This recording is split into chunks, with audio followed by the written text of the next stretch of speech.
तो Monday night raw की शुरुआत होती है गुंथर से, जहां पर वो आते हैं, मंडे नाइट रॉ की शुरुआत करते हैं और शुरुआत में ही भाई पूरी जजमेंट डे को गालियां पकड़ने लगते हैं, पूरे जजमेंट डे को कचरा बुलाते हैं, जिस वजह से डेमियन प्रीस्ट आते हैं, भड़क जाते हैं, ब्रॉल हो जाता है यहाँ पर डेमियन प्रीस्ट और गुंथर के बीच और काफी तगड़ा ब्रॉल होता है इनके बीच। इसके बाद शो के ऊपर एक मैच होता है Aiza Dragonova versus Bron Breakker number 1 contendership के लिए, जिसमें आइजा ड्रैगनोवा को रिंग साइड पर एक तगड़ी स्पीयर मारकर नॉक आउट कर देते हैं ब्रॉन ब्रेकर। आइजा ड्रैगनोवा को इस मैच को जीत जाते हैं ब्रॉन ब्रेकर आइजा ड्रैगनोवा को नॉक आउट करके एक स्पीयर से, जिस वजह से अब समर स्लैम में Sami Zayn versus Bron Breakker का मैच ऑफिशियल हो गया है। इसके अलावा जो है रिया रिप्ली ने चाट लिया है भाई डोमिनिक को, यानी कि चूम लिया भाई उसको भी, और लिम मॉर्गन को बेचारे को रुला दिया भाई। तो ये सब कुछ जजमेंट डे का ड्रामा और फीलिंग उसी वाली चीज़ें जो है मैंने एक प्रॉपर वीडियो में डिटेल में कवर की है, तुम जाकर वो वीडियो देख सकते हो। ब्रॉन ब्रेकर की भी चीज़ें उसी में है, लेकिन उस वीडियो के एंड में भाई जब ब्रॉन ब्रेकर स्पीयर मारते हैं सैमी ज़ेन को, तो वो चीज़ें जो है उस वीडियो से कट हो गई, क्योंकि भाई यूट्यूब जो है डर गया ब्रॉन ब्रेकर की स्पीयर देखकर, इसलिए उन्होंने भाई वो वीडियो पे कॉपीराइट मार दिया भाई। चलो कोई बात नहीं, हम दोबारा से उसके बारे में बात करेंगे। और जजमेंट डे के इन रिंग सेगमेंट्स और जो जितने भी बैक स्टेज सेगमेंट्स थे, तो वो सब मैंने उसी वीडियो में कवर किए, तुम जाकर वो वीडियो देख सकते हो। इस वीडियो में हम जो है बाकी के मंडे नाइट रॉ के बारे में बात करने वाले हैं। तो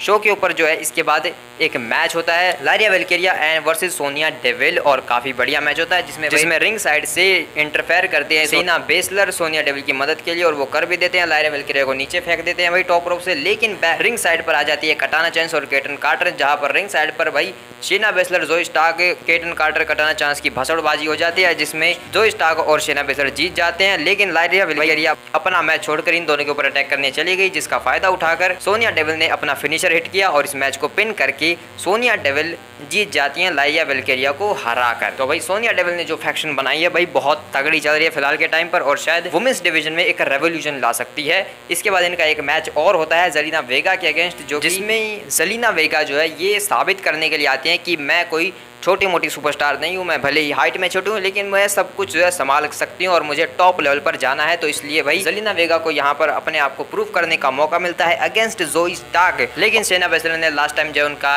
जो आर्म है वो इंजर्ड कर दिया था, तो जोई स्टार्क जो है उसका फायदा उठाती हैं भाई, रोप के ऊपर उसे देकर मारती है भाई, ऊपर से बहुत इंपैक्टफुल था यहाँ पर ये। लेकिन इसके बाद जब 619 लगाने के लिए जाती हैं जेलिना वेगा जोई स्टार्क को, तो रिंग साइड से शेना बेसलर अगेन इस मैच में भी इंटरफेयर करती हैं, जिसके बाद केटन कार्टर कटाना चांस और लारिया वेलकेरिया फिर से यहाँ पर आती हैं और रिंग साइड पर ये भसड़बाजी शुरू हो जाती है और नंबर गेम से अब यहाँ पर फेस टीम के पास है। जिसके बाद लेकिन जोई स्टार्क का जो ध्यान है वो नहीं भटकता भाई मैच से, वो अपने मैच में लड़े जा रही है, वो जो है पावर बम हिट करने वाली होती है जेलिना वेगा को, लेकिन जेलिना वेगा उसे ब्रेक करती हैं और जिस प्लास्टर को भाई वो अपने हाथ को ठीक करने के लिए लगा कर लाई थी, उसी प्लास्टर से एक मुक्का बजा देती हैं जोई स्टार्क के ऊपर। उसके बाद अपना सेंटॉन बॉम्ब लगाकर पिन करके इस मैच को जेलिना वेगा जीत जाती हैं भाई, वो अपने आप को साबित कर देती हैं और यहाँ पर फेस टीम की जीत होती है, जिसमें भाई 4 बंदियां हो चुकी हैं और सामने वाली में 3। ये तो गलत बात है भाई, तो मतलब भाई हील टीम के पास ज्यादा नंबर्स होने चाहिए ना भाई, नंबर्स गेम जो है हील टीम के पास ज्यादा होना चाहिए। तो देखते हैं भाई इन फ्यूचर में कोई ऐड होता है या नहीं इनमें। इसके बाद बैक स्टेज में भाई ओटिस जो अल्फा अकेडमी है वो जेवियर वुड्स के साथ मिल चुके हैं, तो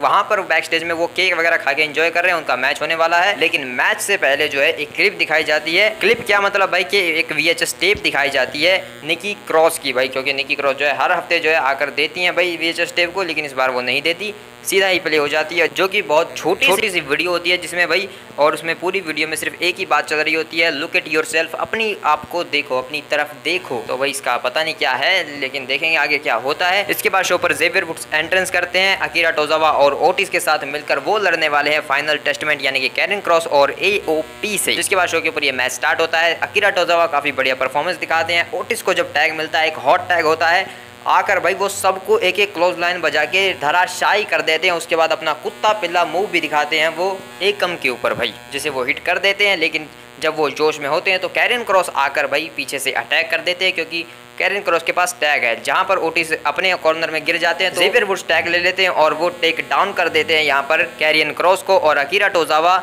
रिंग साइड पर रेजार को नीचे गिरा देते हैं एक हाई फ्लाइंग मूव से। उसके बाद ये जो मैच है वो जेवियर वुड्स और कैरन क्रॉस के बीच चलता है, एकम मैच के बीच में आने की कोशिश करता है, लेकिन जेवियर वुड्स उसे एक सुपर किक मार के निकाल देते हैं, जिसका फायदा उठाकर एक F10 लगा देते हैं यहाँ पर कैरियन क्रॉस, और पिन करके इस मैच को कैरियन क्रॉस जीत जाते हैं। उसके बाद कैरियन क्रॉस जो है तालियां बजा रहे होते हैं जेवियर वुड्स के लिए कि तुमने अच्छी लड़ाई की, तुम बहुत अच्छे हो, तुम्हें हमारे साथ होना चाहिए भाई, वो जेवियर वुड्स को इम्प्रेस करने के चक्कर में पूरे तुले हुए हैं कि जेवियर वुड्स किसी तरीके से हमारी साइड आ जाए। भाई पता नहीं ऐसा क्या देख लिया है भाई जेवियर वुड्स में कैरियन क्रॉस ने। लेकिन भाई अल्फा एकेडमी तो हार चुकी है, जिसके बाद अल्फा एकेडमी को चैट गेबल ने बैक स्टेज में कभी कहा होगा कि भाई तुम यहीं पर रुकना, तो वो यहीं पर रुके। उसके बाद यहाँ पर चैट गेबल आते हैं भाई अपने नए बंदों के साथ, क्रीड ब्रदर्स के साथ, और जब वो आते हैं तो पूरा अरीना उन्हें यू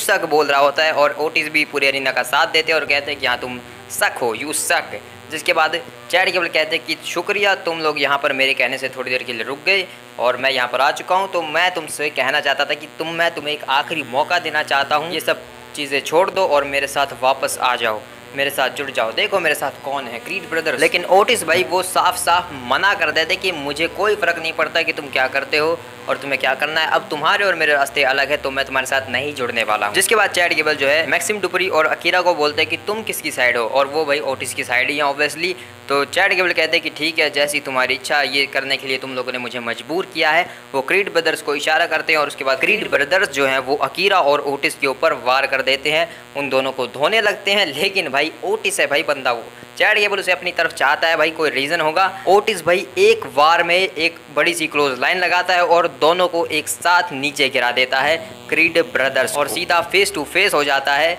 चैट गेबल के भाई, और चैट गेबल का गला पकड़ लेता है कि अब तू गया। उसके बाद उसे वर्ल्ड स्ट्रॉन्गेस्ट स्लैम देने वाला होता है, लेकिन क्रीड ब्रदर्स आकर अपने गुरुजी को बचा लेते हैं चैट गेबल को। जिसके बाद वो ओटिस को बुरी तरीके से धोने लगते हैं और उसके बाद चेयर्स भी लेकर आते हैं और रिंग साइड पर ले जाते हैं, वहां पर भी धोते हैं, चेयर्स उठाकर भी मारने वाले होते हैं ओटिस को। लेकिन तभी होने लगता है अंधेरा, सामने से आते हैं व्हाइट फोर्स और चैट गेबल सोचते हैं कि चलो मैं रिंग के अंदर चला जाता हूँ, बच जाऊंगा। लेकिन रिंग के अंदर जाते ही पीछे जो है अंकल हाउडी खड़े होते हैं, अंकल हाउडी चैट गेबल को लगा देते हैं एक सिस्टर एबीगेल। जिसके बाद अंधेरा फिर से हो जाता है और जब उजाला होता है तो सीधा बिग ब्रॉन्सन ब्रीड की एंट्रेंस होती है। तो बिग ब्रॉन्सन ब्रीड का तो मैच है अगेंस्ट पीट डन, जिस वजह से वो आते हैं। तो पीट डन भी अपनी एंट्रेंस करते हैं लेकिन ब्रॉन्ज के लिए, लेकिन उसे मिलती है बीस्ट ऑफ बोरेंस, यानी कि ढोल बज जाता है भाई यहाँ पर पीट डन का,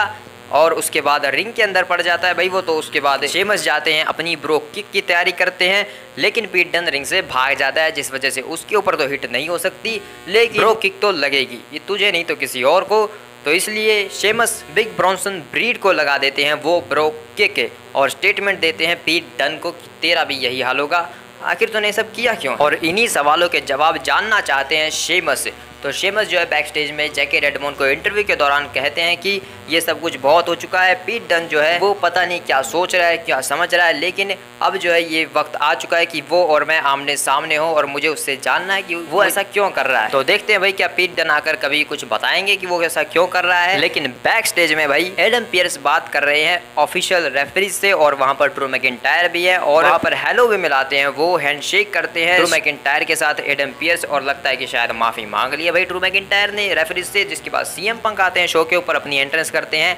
और ग्रीन बे में एक बढ़िया सी ग्रीन न्यूज़ देते हैं। वो कहते हैं कि मैं जो है 100% क्लियर हो चुका हूँ और इसका मतलब ये है कि मैं फाइट के लिए तैयार हूँ और मुझे ड्रू मैकिंटायर चाहिए अभी इसी वक्त इस रिंग में, तो जल्दी आ जाओ। और वो भाई अपनी टेप्स निकालते हैं, अपने हैंड को तैयार करते हैं, वो फाइट के लिए तैयार हो जाते हैं और ड्रू मैकिंटायर आते हैं माइक लेकर भाई। और ड्रू मैकिंटायर कहते हैं कि मैं काफ़ी टाइम से इस चीज़ का इंतजार कर रहा था कि कब तू ठीक होगा और मैं तुझे तोड़ फोड़ दूंगा पूरी तरीके से, लेकिन मैं वो तब करूंगा जब मेरा मूड होगा, अभी नहीं। जिसके बाद सीएम पंक कहते हैं कि मेरा मूड तो है, तो वो सीधा चल देते हैं अटैक करने के लिए ड्रू मैकिंटायर के ऊपर। लेकिन ड्रू मैकिंटायर कहते हैं भाई रुक सीएम पंक, अभी हम नहीं लड़ सकते, ये बहुत बड़ा पैसों वाला मैच है और ऊपर से तेरा ये लॉक, तेरा ये जो ब्रेसलेट है वो भी मेरे पास है जो मुझे हमेशा हौसला देता है और हमेशा कंट्रोल में रखता है मुझे। लेकिन एडम पियर्स पीछे से आ जाते हैं और वो कहते हैं कि रुको सीएम पंक, ये तुम्हें सब कुछ बता रहा है लेकिन मेन चीज़ तुम्हें नहीं बता रहा है, तुम 100% क्लियर हो, इसका जो है सस्पेंशन हट चुका है, तो अब समर स्लैम में तुम्हारा और इसका मैच हो सकता है और ये ऑफिशियल करता हूँ मैं, और इसमें एक स्पेशल गेस्ट रेफरी भी होगा जो कि ये बंदा आके बताएगा। तो सेथ रॉलिंस आते हैं भाई ड्रू मैकिंटायर को ट्रोल करते हुए, अरीना के साथ झूमते हुए, एडम पियर्स के साथ हाय हेलो करते हुए और रिंग के अंदर आते हैं। सीएम पंक को भी चिढ़ाते हैं भाई और उसके बाद अपना प्रोमो स्टार्ट करते हैं जिसमें वो कहते हैं कि यहाँ पर बहुत ज़्यादा ही लड़ाई हो रही है, जो लड़ाई को संभाल सकता है वो उस इंसान को मैं जानता हूँ जो लड़ाइयों के बीच पैदा हुआ है, उन्हीं के बीच रहता है और जो उन चीज़ों को सेटल भी कर सकता है, और वो बंदा कोई और नहीं है, वो है सेथ फ्रिकिन रॉलिंस, और वो होगा तुम दोनों के मैच का एक स्पेशल गेस्ट रेफरी। और ये बात सुनते ही भाई सीएम पंक तो पूरी तरीके से बखौला जाते हैं भाई, वो रिंग के अंदर आकर मारने ही वाले होते हैं सेथ रॉलिंस को, लेकिन भाई जो ऑफिशियल्स है एडम पियर्स है वो उन्हें रिंग साइड पर ही पकड़ लेते हैं। ड्रू मैकिंटायर भाई अपने आप को कंट्रोल में रख सकते हैं थोड़ी देर के लिए। तो भाई सेथ रॉलिंस के लिए कोई प्लान्स नहीं थे, तो उन्हें स्पेशल गेस्ट रेफरी बना दिया गया इस मैच में समर स्लैम के, क्योंकि भाई सेथ रॉलिंस के बिना समर स्लैम कैसे हो सकता है। और ऊपर से भाई सेथ रॉलिंस जो है इसके जरिए अपने हीरो को ट्रिब्यूट भी दे सकते हैं, शॉन माइकल्स, क्योंकि भाई वो most of the time referee बनते थे। और भाई शॉन माइकल्स के बर्थडे वाले दिन ही इस चीज को अनाउंस किया गया कि भाई सेथ रॉलिंस जो है वो स्पेशल गेस्ट रेफरी बनने वाले हैं इस मैच में। तो भाई ये पूरी तरीके से ट्रिब्यूट है शॉन माइकल्स को सेथ रॉलिंस की तरफ से। तो भाई ये मैच देखने में काफी मजा आएगा और ये पूरी तरीके से ऑफिशियल हो चुका है। जिसके बाद एडम पीयर जो है बैक स्टेज में चले जाते हैं, वहां पर ज़ेवियर वुड्स आते हैं, वो जो है कैरियन क्रॉस से पक चुके हैं, तो वो उससे अगले हफ्ते के लिए एक 1-on-1 मैच मांगते हैं। तो एडम पीयर कहते हैं कि ठीक है तुम्हें मिल जाएगा। जिसके बाद पीछे से ड्रू मैकिंटायर आ जाते हैं और वो सिंपली पूछते हैं कि तुमने मुझे बताया क्यों नहीं कि ये सब तुम करने वाले हो। तो एडम पीयर्स कहते हैं कि तुम चिंता क्यों लेते हो, सेथ रॉलिंस काफी परफेक्ट है इस चीज के लिए। तो ड्रू मैकिंटायर कहते हैं कि वो कैसे परफेक्ट हो सकता है, ना उसकी मुझसे बनती है ना सीएम पंक से, वो कैसे परफेक्ट हो सकता है। एडम पीयर्स कहते हैं कि हमने इन सभी चीजों के बारे में बात करेंगे अगले हफ्ते, टेंशन मत लो। जिसके बाद जो है बैक स्टेज में आल्बा फे यानी कि हमारे women's tag team champions Unholy Union होते हैं और वो कहते हैं कि हम जो है सबसे शाइनिंग चैंपियन है और यहाँ पर हमारे सामने कोई भी नहीं है। लेकिन तभी भाई नई हील टीम आ जाती है सोनिया डेविल की और वो कहते हैं कि तुम ऐसा कैसे बोल रहे हो, हम जो है तुम्हारे टाइटल्स को बहुत जल्द तुमसे छीनने वाले हैं। तो देखते हैं भाई कि वो दिन कब आता है जब सोनिया डेविल, जोई स्टार्क या शेना बेसलर जो है वो इन टाइटल्स को अपने हाथों में लेंगे। इसके बाद जो है गुंथर की एक हाइप क्लिप भी दिखाई जाती है जिसमें भाई वो पिछले सारे चैंपियंस को रोस्ट मार देता है। सेथ रॉलिंस को कहता है कि वो एक फैंटास्टिक चैंपियन, उसने काफी अच्छी जॉब की, लेकिन उसने एलिवेट करने के लिए बहुत कुछ किया, लेकिन मुझे एंटरटेनर्स कुछ खास पसंद नहीं है। ड्रू मैकिंटायर सीएम पंक के चक्कर में सिर्फ 5 मिनट का रेन दे पाया और फिर हार गया। और अब जो करंट चैंपियन है उसका नाम है डेमियन प्रीस्ट, जो कि पूरी तरीके से एक कचरा है और ऐसा एक कचरा है जिसकी मैं बिल्कुल भी परवाह नहीं करता हूँ और पूरी तरीके से डिसरिस्पेक्ट करता हूँ उसकी। वो किसी काम का नहीं है और ये जो एंटरटेनर्स होते हैं वो किसी भी काम के नहीं होते हैं, होने चाहिए एक प्योर रेसलर मेरी तरह। और अब जो है मैं जीतूंगा उस वर्ल्ड हैवीवेट चैंपियनशिप को समर स्लैम में, उसके बाद मैं उसे ऊंचाइयों पर पहुंचा दूंगा। तो ऐसा भाई बड़े बड़े शब्द कहते हैं गुंथर यहाँ पर, लेकिन भाई जजमेंट डे को कचरा बोला है, जजमेंट डे को जज करने की कोशिश की है। तो ऐसे में भाई जजमेंट डे बदला लेगी और फिन बैलर आएंगे जजमेंट डे की तरफ से अगेंस्ट गुंथर अगले हफ्ते के लिए। ये एक मैच होगा भाई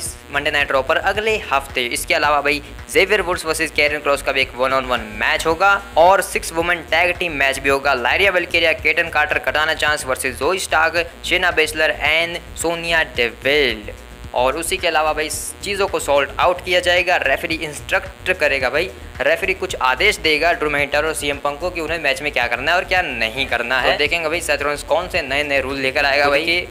हो सकता है भाई सेथ रॉलिंस कुछ भी कर सकते हैं, लेकिन मंडे नाइट रॉ के मेन इवेंट में सब कुछ ऊसी हो जाता है और सैमी ऊसो और जे ऊसो जो है हीट कर रहे होते हैं एक साथ और फीलिंग ऊसी वाली चीज़ें कर रहे होते हैं। तो ऐसे में उनका मैच होता है भाई फिन बैलर और जेडी मैकडोनाल्ड से। और भाई इतने सालों के बाद फीलिंग ऊसी हुआ है तो ऑब्वियसली भाई मैच को जीत जाते हैं। एंड में हलवा किक लगाकर जेडी मैकडोना को उसके बाद रिंग साइड पर ढेर कर देते हैं फिन बैलर को, जिसके बाद रिंग के अंदर होता है ऊसो स्प्लैश कनेक्ट और पिन होता है 1 2 3 और उसी टीम जीत जाती है इस मैच को। ब्लड लाइन का छोटा सा रीयूनियन हमें यहाँ पर देखने को मिलता है, लेकिन जैसे ये जीत कर सेलिब्रेट कर रहे होते हैं भाई ब्रॉन ब्रेकर आते हैं और एक खतरनाक बैड स्पीयर लगाकर चले जाते हैं और मंडे नाइट रॉ को इस तरीके से खत्म करते हैं ब्रॉन ब्रेकर अपने डोमिनेशन के जरिए। तो शो तो यहीं पर खत्म हो जाता है ब्रॉन ब्रेकर के डोमिनेशन के ऊपर, लेकिन जब शो ऑफ एयर होता है तो सैमी ज़ेन यहाँ पर पूरे रीना से थोड़ा सा प्रोमो कट करते हैं, पूरे रीना की तारीफ करते हैं और उसके अलावा जे उसो को भी अप्रिशिएट करते हैं और ब्रॉन ब्रेकर को यहाँ से फिर से एक स्टेटमेंट वही देते हैं कि भाई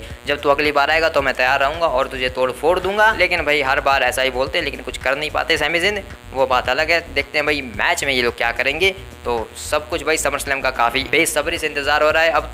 तो मिलते हैं किसी और वीडियो में, तब तक के लिए बाय बाय। तुम अपने थॉट जो है कमेंट में बता सकते हो।